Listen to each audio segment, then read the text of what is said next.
Je cherche refuge auprès d'Allah contre Satan le banni. Au nom d'Allah, le tout miséricordieux, le très miséricordieux. Wassalamu alaikum wa rahmatullahi wa barakatuh, mes frères et sœurs. J'espère que vous allez bien, Inch'Allah ta'ala. Donc là, ça va être une vidéo concernant la prosternation. Donc la prosternation dans le Coran et dans la Bible. Donc on va faire une étude, puisque coraniquement, il y en a, j'ai entendu ici et là, qu'ils disent que sujoud, etc., ce n'est pas se prosterner. Ça serait plutôt autre chose, ça serait plutôt spirituel, etc., etc. Ils ont certains arguments. On va voir si coraniquement c'est valable. Et on va bien aussi, bien entendu, vérifier dans la Bible, parce qu'il y a énormément de versets qui en parlent. Donc on va commencer tout de suite après cette courte introduction. Donc, A'udhu billahi minash shaitanir rajim, Bismillah, 2.34. Et lorsque nous demandâmes aux anges de se prosterner devant Adam, ils se prosternèrent à l'exception d'Iblis qui refusa, s'enfla d'orgueil et fut parmi les infidèles. Donc là, j'ai tapé P-O-R-S-T. Donc, et du coup, on a tous les mots prosterner, prosternaire, prosternant, etc., se prosterne, etc., prosterna. Donc 69 fois dans 59 versets. Donc ça revient énormément. Donc, je ne sais pas si on va tous les citer. Par exemple, 3.43. Ô Marie, obéis à ton Seigneur, prosterne-toi et incline-toi avec ceux qui s'inclinent. Ce verset va être ultra important, puisqu'on va voir qu'il revient bibliquement. Oui, oui. Donc, 313, mais ils ne sont pas tous pareils. Il est parmi les gens du livre une communauté droite qui, aux heures de la nuit, récite les versets d'Allah en se prosternant. Donc, franchement, j'ai réellement du mal à comprendre comment les gens pensent que ce n'est pas une réelle prosternation physique. J'ai lu leurs arguments, mais je trouve ça un peu faiblard. Surtout qu'en général, ce sont des gens qui s'attachent exclusivement au Coran. Et donc, ils ne voient pas ce qui est écrit dans la Bible, alors que ça va aller exactement dans le même sens. Donc, c'est dommage. Surtout qu'au passage, je voudrais leur faire ce rappel-là. C'est que, admettons que vous ayez raison, d'accord. Mais admettons que vous vous trompiez. Et que vous dites que la prosternation, bah voilà, ce n'est pas physique, etc. Vous n'avez pas la sensation, justement, de faire comme Iblis, de refuser de vous prosterner. Donc quand même, c'est quand même assez grave, vous voyez. C'est justement, après vous allez me dire oui, mais c'est spirituel, etc. Admettons. Mais si c'est physique, réellement, et lorsque nous demandâmes aux anges de se prosterner devant Adam, ils se prosternèrent à l'exception d'Iblis qui refusa, s'enfla d'orgueil et fut parmi les infidèles. Donc, c'est justement ça la raison de... Comment dire, j'arrive pas à m'expliquer. La chose grave que Iblis a fait. Il refusa de se prosterner, vous voyez. Donc quand même, ça devrait vous faire méditer tout ça. Puis lorsqu'ils ont terminé la prosternation, à propos de la salade, donc c'est quand même dans le même verset, dans le 402, on a quoi d'autre? Encore les rappels sur Iblis, etc. Donc ça revient sans cesse, ça aussi. Donc ça, ce n'est pas pour rien aussi. 7.29, cool, dit, donc Mohammed devait dire, mon Seigneur a commandé l'équité, que votre prosternation soit exclusivement pour lui. Et invoquez-le sincère dans votre culte, de même qu'il vous a créé, vous retournerez à lui. Donc, franchement, moi je vois aucun problème avec cette traduction, etc. Donc 720 et les magiciens se jetèrent prosternés. Donc je comprends réellement pas comment vous pouvez penser que la prosternation n'est pas physique. Parce que là, ils se jetèrent. Donc là, il y a deux mots qu'on pourrait étudier. Le mot se jetèrent et le mot prosterner. Et on va le faire, bien entendu, avec le mot tomber. Il le glorifie et se prosterne devant lui, qui s'incline, qui se prosterne, etc. Donc ça, c'est le rêve de Joseph. Quand Joseph dit à son père, oh mon père, j'ai vu 11 étoiles et aussi le soleil et la lune, je les ai vus prosterner devant moi. Donc là, vous allez me dire, oui, là, c'est spirituel. Dans un sens, oui, ça peut être les deux, il n'y a aucun problème. Donc, et il éleva ses parents sur le trône et tous tombèrent devant lui, prosternés. Donc là, ce n'est pas Joseph n'était pas l'objet du culte. Ça, on va le voir justement bibliquement que la prosternation, par exemple, au pied du roi, etc., etc., c'était en guise de respect, plus ou moins. Bon, ça va être un peu mal compris peut-être, mais une espèce de soumission justement à l'autorité, dans un sens, vous voyez. Donc, et c'est Allah que se prosternent bon gré mal gré tous ceux qui sont dans les cieux et sur la terre, ainsi que leurs ombres au début et à la fin de la journée. Donc je les ai vus utiliser ce genre de verset pour dire, vous voyez, ça veut dire que comment les ombres se prosternent, etc. Oui, mais Allah nous dit bien aussi, par exemple, à propos on va dire des animaux, que ils ont tous appris leur façon de le glorifier, mais vous ne le comprenez pas. Ouais. Donc bon, alors les anges se prosternèrent tous ensemble, excepté Iblis qui refusa d'être avec les prosternés, etc., etc. Donc Ô Iblis, pourquoi n'es-tu pas au nombre des prosternés? Glorifie donc ton Seigneur par sa louange et sois donc de ceux qui se prosternent. Voilà, c'est... Donc là, on va étudier à propos du... Avec le mot, j'ai tapé TOMB et PRO, donc tombe, prosterné. Voilà, vous allez voir que ça revient souvent. Donc là, le 1210, le 1200, on l'a fait. Le 1707, il est intéressant de ouf.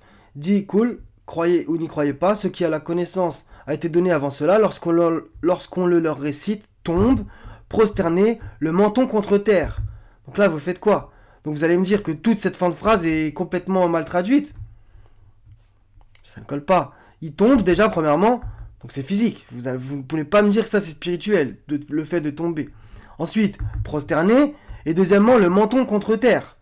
Donc là, c'est clair, net et évident que c'est physique. Donc ça, c'est à propos des prophètes. Quand les versets du tout miséricordieux leur étaient récités, ils tombaient, prosternés, en pleurant. Donc si on va un peu dans votre sens, tomber, ce n'est pas tomber, prosterner, ce n'est pas prosterner, et pleurer, ce n'est pas pleurer. Oui, mais non, ce n'est pas que spirituel. Il y a aussi du charnel. Allah nous parle aussi du charnel. Il y a bien entendu la nourriture terrestre et il y a la nourriture céleste. Il y a les deux côtés, on est d'accord.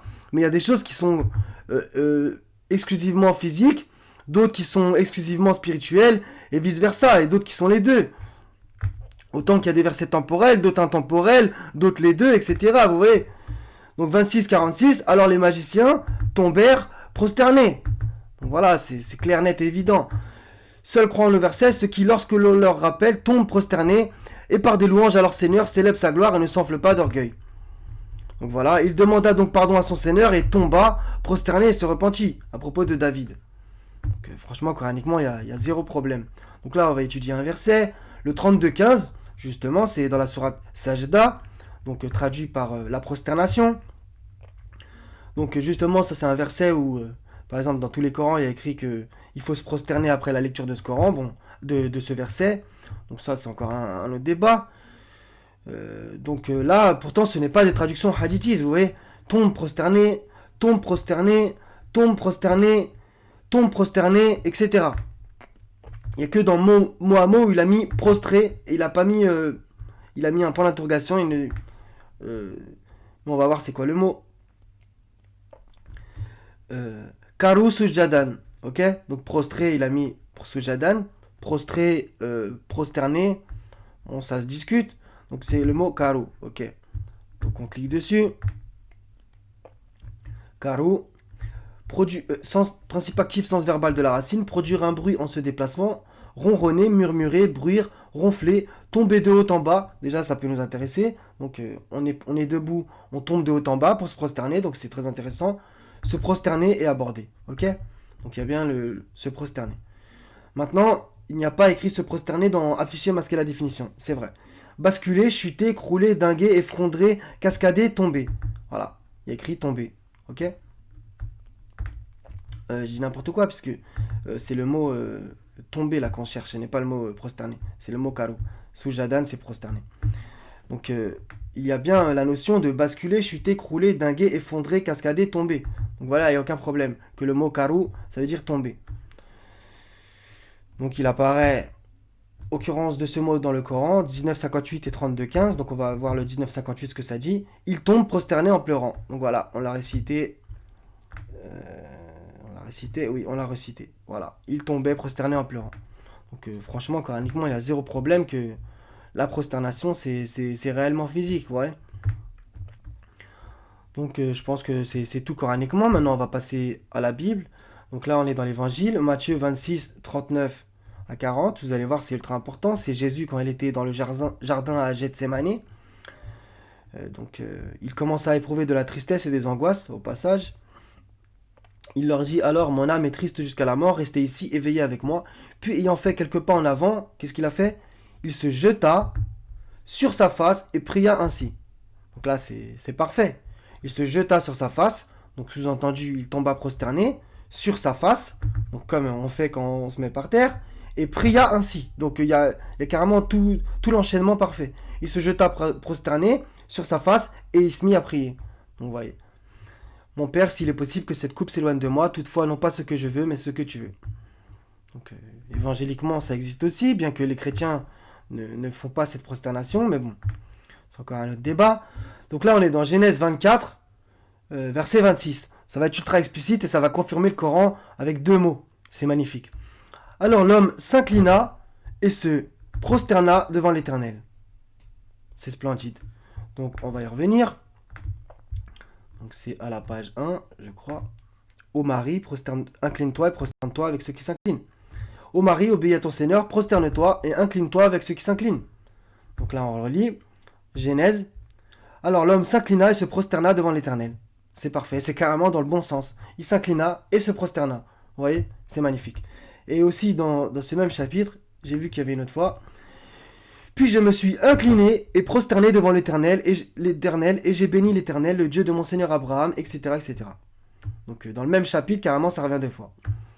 Donc il n'y a aucun problème réellement. Donc j'ai tapé P-R-O-S-T, donc pour avoir prosterna, prosterné, etc. Ça apparaît 326 fois dans la Bible. Vous vous rendez compte, Donc on va faire quelques exemples.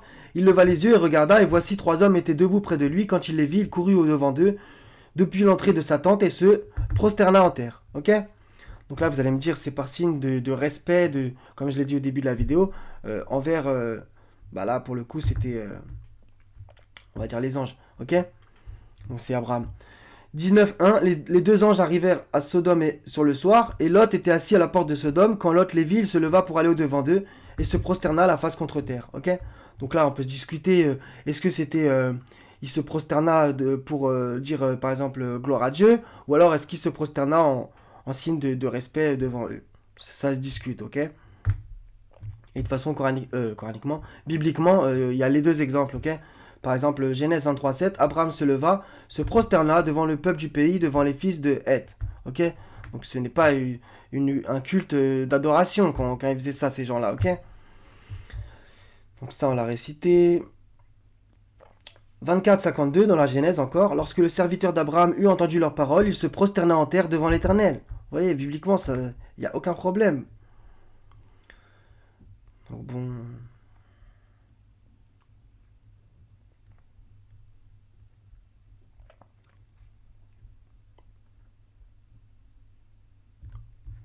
Voilà, regardez Genèse 42.6, le Coran confirme la Bible confirme le Coran.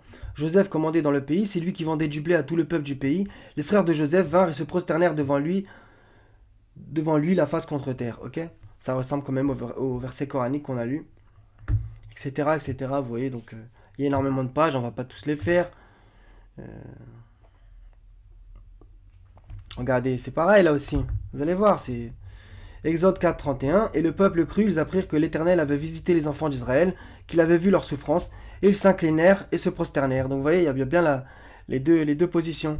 Donc se tenir debout, c'est vrai qu'il n'y a pas réellement écrit, mais ça paraît logique de se tenir debout. Ensuite, ils s'inclinèrent et se prosternèrent. Donc c'est magnifique.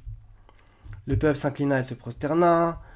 Moïse sortit au-devant de son beau-père, il se prosterna, il le baisa, vous voyez. Ça c'est la prosternation de respect, etc. Ou par exemple quand quelqu'un était plus haut gradé que toi, dans un certain sens, du même que par exemple on appelait le roi du pays le Seigneur, vous voyez. Ou comme c'est écrit dans l'évangile, le Seigneur Jésus-Christ, ce n'est pas le Seigneur, le Rab dans le sens celui qui a créé les cieux et la terre, Allah, non, c'est une façon de parler là aussi. Enfin je sais qu'il y en a, ils savent pertinemment ça, mais bon c'est un rappel. Aussitôt Moïse s'inclina à terre et se prosterna, vous voyez, c'est parfait. Hein. Tu ne te prosterneras point devant un autre Dieu, car l'Éternel porte le nom de jaloux, il est un Dieu jaloux. C'est clair, net et évident. Donc voilà, 15 minutes, c'est sympa. Voilà mes frères et sœurs, j'espère que ça vous servira. Donc cette étude biblico-coranique, qui c'est bel et bien confirmé, la prosternation est une évidence, et bien physique, et coraniquement et bibliquement, c'est carrément, on a les 2 termes qui reviennent, s'incliner et se prosterner.